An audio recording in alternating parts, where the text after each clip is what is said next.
Bismillah, alhamdulillah, wassalatu wassalamu ala sayyidina rasulillah amma ba'du. Udah Abdel ya, saya nggak mau manggil Cing. Sebab Kenapa kalau tuh? konfirmasi, iya kancing. Gitu, jadi Seakan-akan kecil. kancing. Iya betul.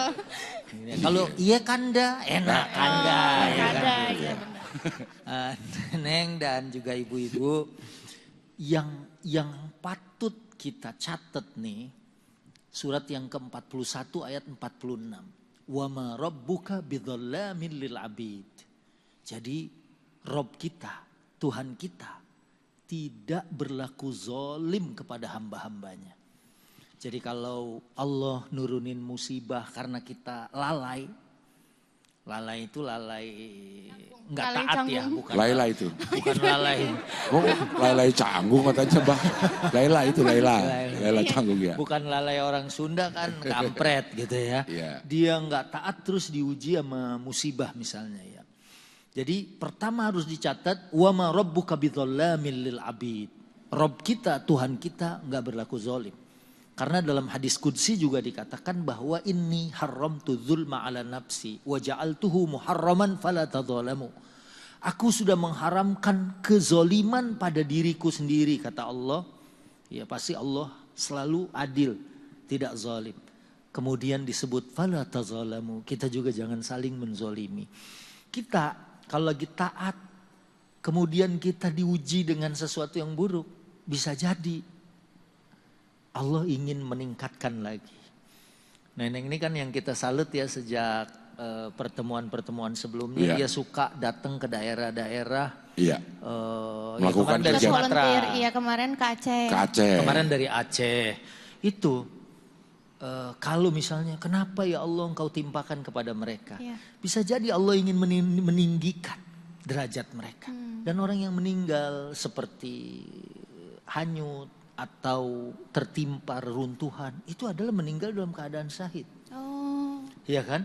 Dan terlihat di Sumatera kita lihat mereka sudah kehilangan harta, suaminya hanyut, ternaknya hanyut, rumahnya aja jangankan rumahnya, pondasinya udah nggak kelihatan, udah kayak lautan. Tapi begitu masuk waktu sholat, dia ruku dan sujud, tanda bahwa dia adalah orang yang tidak merasa bahwa Allah telah berbuat kezoliman kepada dirinya. Jadi kalau kita lagi lupa ditegur, anggap itu sebagai peringatan. Ya. Sebab kalau ada orang udah lalai, udah maksiat, terus malah dikasih nikmat, kita malah harus takut sama yang begitu. Karena bisa jadi itu adalah istidraj. Kita udah baik diuji, bisa jadi itu akan kita menerima reward dari Allah Subhanahu wa ta'ala. Jadi yang harus dicatat adalah Allah tidak pernah berbuat zalim. Kalau orang itu beriman bisa jadi malah meningkatkan pahala di sisi Allah Subhanahu wa ta'ala.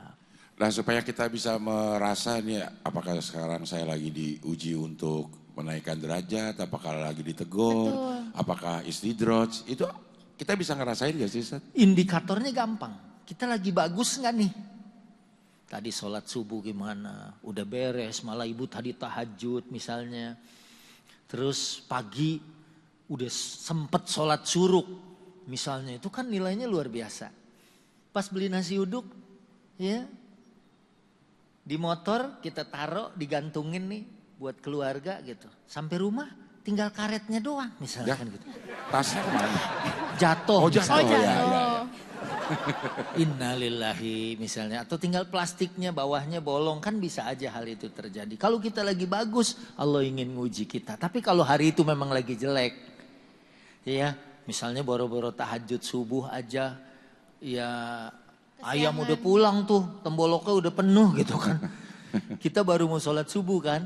Itu bisa jadi. Itu jadi peringatan. Ada indikasinya. Ada indikatornya yang bisa menunjukkan kita lagi baik, ada sesuatu yang buruk, pasti Allah ingin menambahkan nilai kepada kita. Oke baik. Neneng boleh bertanya lagi tapi saya berikan kesempatan dulu ibu-ibu sini ya. udah ngangkat mic ini Cina kucing. Udah. Udah ada yang pengen disampaikan boleh kalau ada Iya. yang mau disampaikan lagi ya. Nah, tapi gimana Abah kalau misalnya kita tuh denial kayak enggak perasaan tadi sholat tapi kok tetap diuji ya gitu. Masih ngerasa menolak padahal mungkin kita masih kurang di hal lain bukan tentang sholatnya aja. Ada iri hati atau gimana. Kadang kan kita iri hati nggak sadar juga itu gimana tuh. Ya yang bagus di muhasabah, diperiksa. Kalau itu di akhir malam cek dari awal. Ya bagus. Karena hasibu anfusakum qabla an tuhasabu tuh selalu bagus. Periksa dirimu, hisab sebelum nanti kita dihisab. Dan merasa kitanya aja. Kita aja kalau di pasukan ya sama atasan tuh kadang-kadang suka ngomong siap salah gitu kan. Itu sama pimpinan gitu. Apalagi sama Rob yang maha tahu. Kita lihat aja dulu apa nih yang kurang. Jangan merasa oh ya Allah kayaknya malah amal saya udah pada lebih deh nih gitu kan. Itu mungkin yang lebih itu yang salah. Sholat aturan 4 ente 5. Ya.